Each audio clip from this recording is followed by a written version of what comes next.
उनको नॉमिनेशन होगा उसके ऊपर, और निगरानी के साथ साथ वहां पर धन की व्यवस्था भी और ट्रांसपेरेंसी लाने के लिए क्या क्या किया जाएगा। एक और निर्णय जो prime minister development initiative for north eastern region है, पीएम डिवाइन, जिसकी घोषणा बजट सत्र में, बजट के समय 2022-23 में वित्त मंत्री जी ने की थी। पीएम डिवाइन योजना को भी मंजूरी आज केंद्रीय मंत्रिमंडल ने दी है प्रधानमंत्री मोदी जी के नेतृत्व में, और ये 100% केंद्रीय वित्त पोषण के साथ साथ एक सेंट्रल सेक्टर स्कीम है। इसके लिए 6,600 करोड़ रुपया 2022-23 से लेकर 2025-26 तक 15वें वित्त आयोग की अवधि के शेष तक इसको मंजूरी दी गई, जो 4 साल की अवधि है। पीएम डिवाइन के जो मूल उद्देश्य हैं वो पीएम गति शक्ति की भावना के अनुरूप इंफ्रास्ट्रक्चर फंड करना, पूर्वोत्तर की जरूरतों के आधार पर सामाजिक विकास परियोजनाओं का समर्थन करना, युवाओं और महिलाओं के लिए आजीविकाओं की गतिविधियों को सक्षम करना, और विभिन्न क्षेत्रों में डेवलपमेंट गैप्स को भरने का काम भी करेंगे। इसकी 500 करोड़ तक की लिमिट रहेगी। सोशल डेवलपमेंट के काम आएगा, लाइवलीहुड के काम आएगा, और हम पूर्व की सरकारों की तरह नहीं, हम एक्ट ईस्ट पॉलिसी के अंतर्गत काम करते हैं। चाहे आपने पहले आधारभूत ढांचा देखा हो या अब पीएम डिवाइन योजना हो, ये भी उसी दिशा में काम कर रही है। मैं एक एक करके आपको कुछ विषयों पर वापस लाना चाहूंगा। 2 टर्मिनल्स की गुजरात के जो कच्छ रीजन है कांडला पोर्ट पर, और ये दीनदयाल पोर्ट अथॉरिटी, यहां पर ये लगभग देश के जो पहले 12 पोर्ट्स आते हैं उनमें से एक है। दीनदयाल पोर्ट की जो कैपेसिटी है कार्गो हैंडलिंग की वो लगभग 300 मीट्रिक टन पर एनम, और ये जो 2 नए टर्मिनल्स की मैं बात कर रहा हूं, इसमें एक मल्टीपर्पज कार्गो होगा। ये टूना टेकरा में है, जिसमें 2,250 करोड़ रुपया खर्च होगा, जिसमें से 1,719 करोड़ रुपया कंसेशनियर खर्च करेगा, जो कार्गो बर्थ बनाने के लिए turning circle, approach channel, dredging कार्य सब इसमें शामिल होंगे। और इसके अलावा जो दीनदयाल पोर्ट अथॉरिटी है वो 531 करोड़ रुपया कॉमन यूजर एक्सचेंज चैनल के रूप में कैपिटल जो ड्रेजिंग है और कॉमन यूजर रोड के निर्माण के लिए खर्च करेगी।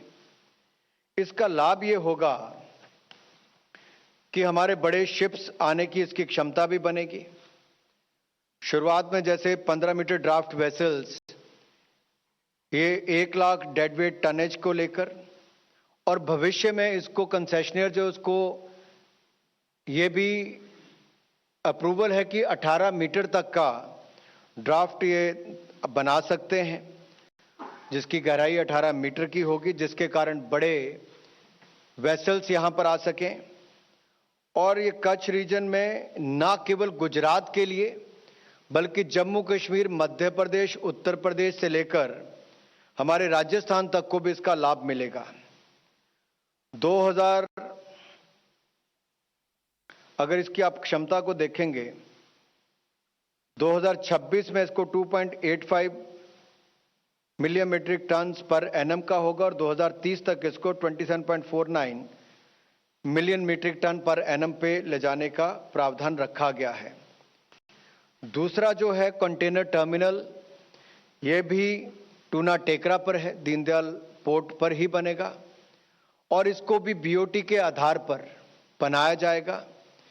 4,243 करोड़ रुपया इसके ऊपर अनुमानित लागत जो कंसेशनियर की तरफ से आएगी, और 296 करोड़ रुपया जो है जो यूजर फैसिलिटीज के लिए दीनदयाल पोर्ट अथॉरिटी खर्च करेगी। ये क्लोज कंटेनर टर्मिनल होगा जो भारत के उत्तरी भाग को जम्मू कश्मीर, राजस्थान, उत्तर प्रदेश, मध्य प्रदेश, इनको भी अपनी सेवाएं देगा। इससे अर्थव्यवस्था को भी बढ़ावा मिलेगा, रोजगार के भी विभिन्न अवसर पैदा होंगे। कंसेशन का जो एग्रीमेंट है वो 30 वर्ष के लिए होगा। 2025 में जो नेट गैप है वो 18,80,000 TEUs का है, और ये state of the art terminal बनकर तैयार होगा।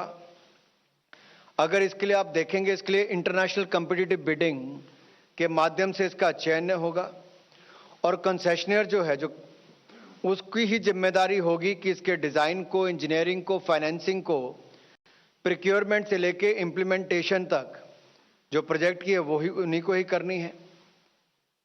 और ये बीओटी के आधार पर होगा। जब 30 वर्ष पूरे होंगे तो ये सरकार को वापस करना पड़ेगा और इससे कुल मिलाकर 21,90,000 TEUs पर एनएम की क्षमता बनकर तैयार होगी। शुरुआत में इसमें 14 मीटर का ड्राफ्ट वेसल्स आने का होगा, जिसको अभी प्रावधान है, और 6,000 TEUs इसके आने की रहेगा। लेकिन कंसेशनिंग अथॉरिटी जो है वो इसको 15.5 मीटर तक करेगी और भविष्य में इसको 18 मीटर तक ले जाने का कंसेशनर को भी प्रावधान होगा। तो वो चैनल हो, बर्थ पॉकेट हो, टर्निंग सर्कल हो, इन सबको बनाने का भी वो काम करेंगे। इससे जो कच्छ रीजन है गुजरात का, जो पहले ही एक बहुत महत्वपूर्ण रोल अदा करता है भारत के पोर्ट्स में टर्मिनल हैंडलिंग के लिए भी, ये बड़ी इन्वेस्टमेंट जब यहां पर आएगी, 5,963 करोड़ रुपए के लगभग कॉन्सेशनर्स के माध्यम से इसमें पेमेंट आएगी, लागत आएगी और इस इन्वेस्टमेंट से लाखों लोगों को रोजगार स्वरोजगार के अवसर मिलेंगे। जम्मू कश्मीर, उत्तर प्रदेश, राजस्थान, मध्य प्रदेश से होते हुए सबको इसका लाभ मिलेगा और हमारे व्यापार को भी बल मिलेगा।